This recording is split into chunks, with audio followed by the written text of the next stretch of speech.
নেহাল বিস্মিত গলায় জিজ্ঞেস করে, তুমি কাঁপছো কেন চন্দ্রী? একা বাড়িতে ভয় পেয়েছিলে? চন্দ্রিকা নিজেকে শক্ত করল, মুখ তুলে কোনো রকমে বলল, তোমার কি আমাকে ভীতু মনে হয়? আমি পাবো ভয়? মোটেও না। নেহাল হাসল, রুমে ঢুকে ডাইনিং টেবিলে গিয়ে বসল। ভেবে বলছো তো? এই পুরো বাড়িতে কিন্তু আমরা দুই টোনাটুনি, আর কেউ নেই। চন্দ্রিকা ঢোক লুকিয়ে বলল, আমি সত্যিই ভয় পাই না নেহাল। চন্দ্রিকা লাইট জ্বালিয়ে দেয় রুমের। নিজ থেকে জিজ্ঞেস করে, আচ্ছা, অন্য রুম দুটোয় তালা দেওয়া কেন? আমিও জানি না। বাড়িওয়ালাকে জিজ্ঞেস করতে সে বলল ওগুলোতে নাকি তাদের আসবাবপত্র দিয়ে ভরা, তাই। বাড়িওয়ালা কোথায় থাকে? নারায়ণগঞ্জ। ওখানে আরেকটা বাড়ি আছে তাদের, সেখানেই। ওহ, তো ম্যাডামের প্রশ্নের ঝুড়ি শেষ হলে খাবার বাড়েন। অনেক খিদা লাগছে। খিদার নাম শুনতেই চন্দ্রিকার পেটের ভেতর গুটগুট করে উঠল। সে ব্যস্ত পায়ে রান্নাঘরে যেতে যেতে বলল, তুমি ফ্রেশ হও, আমি খাবার দিচ্ছি। রান্নাঘরে যাওয়া মাত্রই আরেকটা শক খেল চন্দ্রিকা। বেগুন ভাজাগুলো বাটিতেই পড়ে আছে। তাহলে তখন যে হাজার খুঁজেও পেল না, সে কি পাগল হয়ে গেল? নাকি ঘুম থেকে উঠার কারণে ঠিকঠাক দেখেনি? এমনটা এর আগে কখনো হয়নি তার সাথে। চন্দ্রিকা বিড়বিড় করে বলল, কি অদ্ভুত। খাবার টেবিলে খাবার গুছিয়ে রাখে চন্দ্রিকা। নেহাল ফ্রেশ হয়ে এলে দুজনে একসাথে বসে খাওয়াটা শেষ করে। খাওয়া শেষে নেহাল বিছানায় গা এলিয়ে দেয়। শরীরটা একদম ছেড়ে দিয়েছে তার। চন্দ্রিকা টেবিল গুছিয়ে বিছানায় এসে বসা মাত্রই নেহাল বলল, ডার্লিং, আরেকটা কাজ দিব এখন, প্লিজ কাজটা করে দাও। চন্দ্রিকা মৃদু হেসে বলল, এমন ভাবে বলছো যেন তুমি কিছু বললে আমি করি না। আচ্ছা, কি কাজ বলো? এক কাপ চা। তোমার হাতের চা না খেলে মোর পরাণ যে জোড়ায় না। নেহাল কথা খানা বলল, সুর করে করে। চন্দ্রিকা খিলখিলিয়ে হেসে উঠল। Nehal, you are such a sweetie. আমি যাচ্ছি, জাস্ট 5 মিনিট দাও। চন্দ্রিকা চলে যায়। নেহাল বুকে প্রশান্তি নিয়ে চোখ দুটো বুজে। চোখের পাতায় ভেসে আসে 4 বছর আগের সেই দিনটি। 4 বছর আগে, এক শুক্রবার, অফিস ছুটির দিন। সন্ধ্যার পরে নেহাল আর তার বন্ধু জুয়েল মিলে বাড়ি যায়। জুয়েল সচরাচর ড্রিঙ্কস করত, কিন্তু নেহাল এর আগে কখনোই করেনি। সেবারই প্রথম যাওয়া, তাও জুয়েলের খপ্পরে পড়ে। এক ছিপ ড্রিঙ্কস নিতেই নেহাল বেসামাল হয়ে পড়ে। মাতালের মতো এদিক সেদিকে ছোটাছুটি লাগায়। জুয়েল বুঝল ব্যাপার বেগতিক, তাই নেহালকে ধরে তার বাসায় নিয়ে আসে। নেহাল থাকত তখন বাড়িধারায়, এক বিল্ডিং এর 6 তলায়, একাই। জুয়েল বাড়ির অ্যাড্রেস জানত, কিন্তু জানত না কত তালায়। এর আগে কোনোদিনই এই বাসায় আসা হয়ে ওঠেনি তার। নেহালকে জিজ্ঞেস করলে নেহাল উত্তরে বলে, -5 তলা। জুয়েল নিয়ে যায়। 5 তলায় 2টো ইউনিট, একটার দরজায় তালা মারা, আরেকটা তালা ছাড়া। জুয়েল তালাছাড়া ফ্ল্যাটটার কলিং বেল চাপলে বেরিয়ে আসে গোলগাল চেহারার এক প্রিয়দর্শিনী। জুয়েল থতমত খায়, বলে, এটা তো নেহালের ফ্ল্যাট।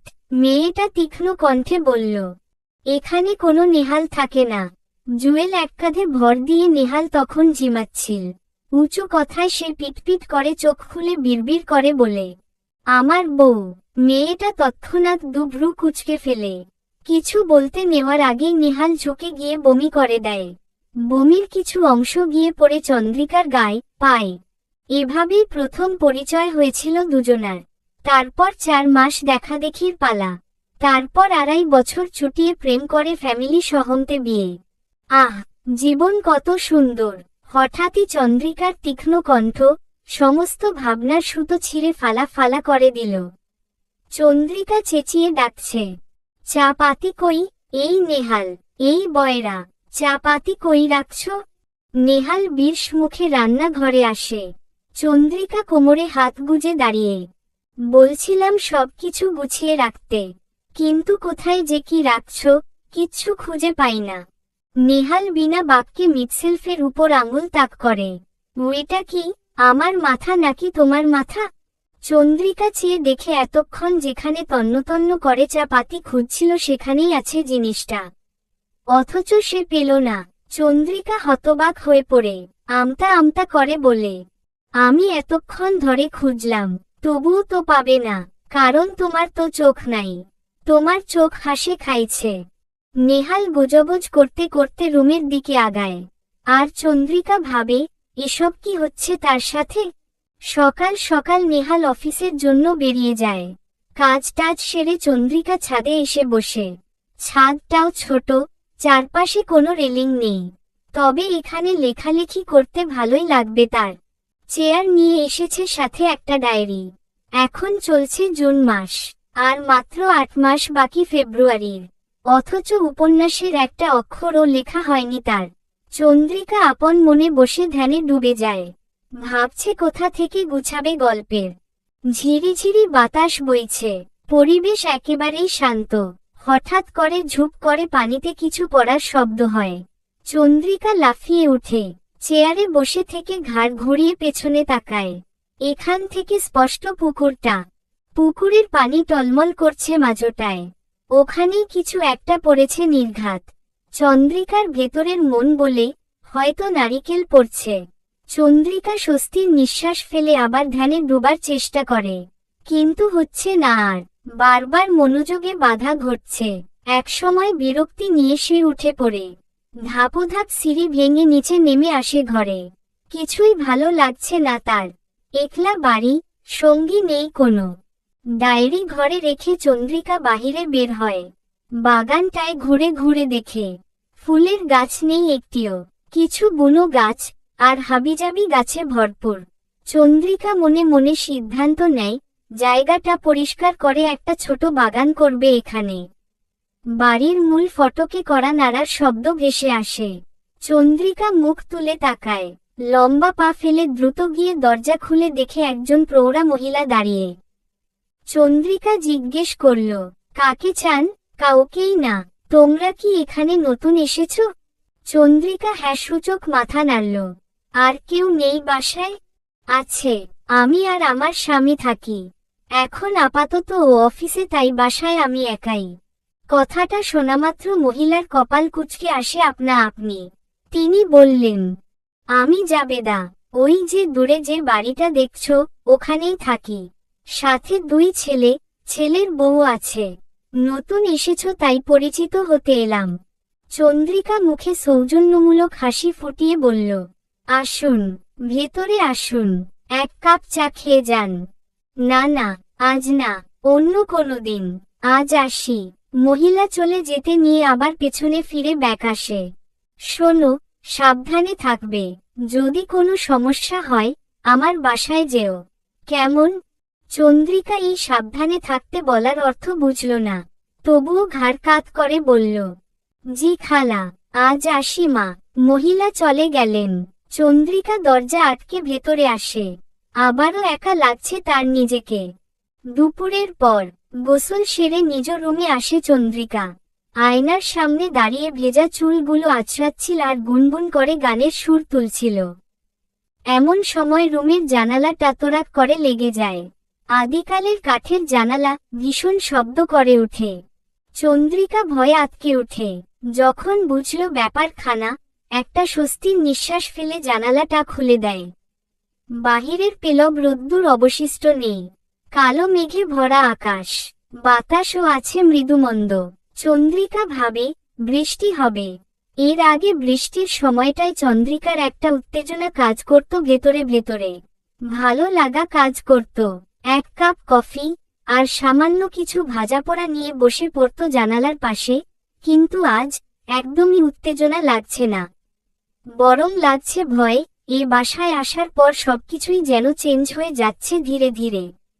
জানালা আটকে দেয় চন্দ্রিকা। রান্নাঘরে গিয়ে সেখানের জানালাও আটকায়।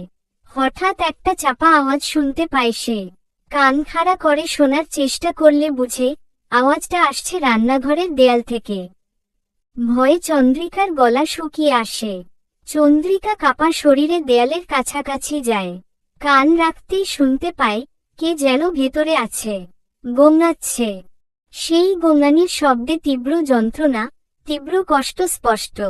চন্দ্রিকা কাঁপা কাঁপা গলায় কয়েকবার বলে, কেউ কি আছেন? কে? কোনো সাড়া পাওয়া যায় না। হুট করেই গোঙানির আওয়াজ বন্ধ হয়ে যায়। ভয়ে শরীরের পশম সব কাটা কাটা হয়ে উঠেছে। চন্দ্রিকা একদম দেরি করে না, দৌড়ে নিজের রুমে এসে দরজা আটকে দেয়। বুকটা হাঁপড়ের মতো উঠছে নামছে। চন্দ্রিকা ফোন হাতে নিয়ে নেহালকে ফোন করে, কিন্তু ওপাশ থেকে নেহালের সারা শব্দ নেই। ভয়ে আর আতঙ্কে চন্দ্রিকা কেঁদেই ফেলে। বাহিরে ততক্ষণে তাণ্ডব শুরু হয়ে গেছে। ঝড়ো হাওয়া উড়ে যাচ্ছে উত্তর থেকে দক্ষিণে। কলিং বেল বাজে। চন্দ্রিকার হৃৎপিণ্ড আরেকবার জানান দেয় ভয়ের। ফোন রেখে কাঁপা কাঁপা পায়ে দরজার দিকে এগিয়ে জিজ্ঞেস করে, কে? ওপাশ থেকে ভারী মিষ্টি একটা কণ্ঠ ভেসে আসে, একটু দরজাটা খুলবেন আপু, আমি মনিকা। চন্দ্রিকা মনে আবার সাহস ফিরে পায়। তৎক্ষণাৎ দরজা খুলে দেখে নীল শাড়ি পরিহিতা একটা রূপবতী মেয়ে দাঁড়িয়ে। মেয়েটা অন্তঃসত্ত্বা। মনিকা বলল, বাহিরে খুব ঝড় হচ্ছে, একটু আশ্রয় পাওয়া যাবে? এ অবস্থায় কোথাও যেতে পারছি না। চন্দ্রিকা হাসিমুখে মেয়েটাকে ভেতরে আসতে বলে নিয়ে যায় সোফার রুমে। মনিকা বসতে বসতে বলল, এক গ্লাস পানি হবে? হ্যাঁ, আনছি এখনই। চন্দ্রিকা পানি এনে দেয়। তবে মেয়েটা খেল না, গ্লাস ভর্তি পানি টেবিলের উপর রেখে দিল। একাই থাকেন? না, আমার স্বামীও থাকে, এখন অফিসে আছে। চন্দ্রিকা অপর পাশের সোফায় বসল। কয় মাস? মনিকা লাজুক ভাবে বলল, -5 মাস। মেয়ে নাকি ছেলে? জানি না এখনো। আপনার প্রথমে কার শখ, মেয়ের নাকি ছেলের? মনিকার মুখ মলিন দেখায়। সে বলে, মেয়ের, কিন্তু ওর বাবার কোনোটাই শখ নেই। সে এই বাচ্চাটাই রাখতে চায় না। চন্দ্রিকা ভারী অবাক হয়ে বলে, মানে? আমি বিবাহিত না। মনিকার কথার আগামাথা কোনোটাই চন্দ্রিকার মাথায় ঢুকছে না। তাই সে বলে, একটু এক্সপ্লেন করবেন প্লিজ? আসলে ওর বাবা আমার প্রেমিক, মানে আমার বয়ফ্রেন্ড। বিয়ের স্বপ্ন দেখিয়ে আমার সত্তা কেড়ে নেয়। ভুল করে পেটে চলে এসেছে ও। আমি ওর বাবাকে বলতেই সে বলল, বাচ্চাটাকে নষ্ট করে দিতে। একটা পাপ লুকোতে গিয়ে আর কয়টা পাপ লুকাবো বলেন? বাসায় জানাই, বাবা মা আমাকে ত্যায্য করে, বাসা থেকে বের করে দেয়। চন্দ্রিকা অবাক হয়ে শুনছিল সবটা। কথার মাঝে এবার প্রশ্ন করে, তাহলে এখন কোথায় যাব জানি না, তবে আমার কপালে কি ঘটবে সেটা আমি জানি। বলেই কেমন করে হাসল মেয়েটা। চন্দ্রিকা পাল্টা প্রশ্ন করতে নিবে, এমন সময় ফোন বাজে তার। একটু ওয়েট, ফোনটা নিয়ে আসি। উঠে গিয়ে বেডরুম থেকে ফোন নেয়। নেহাল ফোন করেছে। হ্যালো, তখন ফোন দিয়েছিলে? আমি মিটিং এ ছিলাম। আসলে কেমন জানি লাগছিল একা একা। তাই, এখন ঠিক আছো তো তুমি? হ্যাঁ আছি। একজন এসেছে, তার সাথেই গল্প করছিলাম। কে এসেছে? মনিকা নামের একটা মেয়ে। চেনা নেই জানা নেই, কাকে ঢুকতে দাও তুমি। সে কই? আছে সোফার ঘরে। তার সামনেই কথা বলছো? না, আমি তো বেডরুমে। একটা অপরিচিত মেয়েকে একা এক ঘরে বসিয়ে রাখছো কোন আক্কেলে? কখন কি নিয়ে দৌড় দিবে টেরও পাবে না। যাও এখনই সোফার ঘরে যাও। চন্দ্রিকা মুচকি হেসে সোফার ঘরে গেল। নেহাল একটু বেশিই চিন্তা করে সব সময়ে, কিন্তু সোফার ঘরে যেতেই তার কপাল দিয়ে ঘাম ছুটল। মেয়েটা সত্যিই নেই। মনিকাকে এদিক ওদিক খুঁজে চন্দ্রিকা বলল, সে নেই। হলো তো, এবার দেখো কি নিয়ে ভাগছে। একটু সেফ থাকবা না তুমি চন্দ্রি? চোর টোর বেড়ে যাচ্ছে ইদানিং। চন্দ্রিকা দৌড়ে দরজার কাছে এলো। দরজাটা ভেতর থেকে বন্ধ। তাহলে গেল কিভাবে? দরজা খুলে বাহিরের মেইন দরজার দিকে চোখ পড়তেই চন্দ্রিকার মনে পড়ে যায়, সে তো মেইন দরজা আটকে রেখেছিল। তবে মেয়েটা এলোই বা কিভাবে? চন্দ্রিকার হাত পা আবার কাঁপছে। বাহিরের ঝড় কমে এলেও বুকের ভেতরে ঝড় চলছে তার। চন্দ্রিকা অচেতন হয়ে পড়বে মনে হচ্ছে। কোনো রকমে নেহালকে বলল, নেহাল, প্লিজ বাড়ি এসো, আমি বোধ হয় সেন্স হারাবো। চলবে।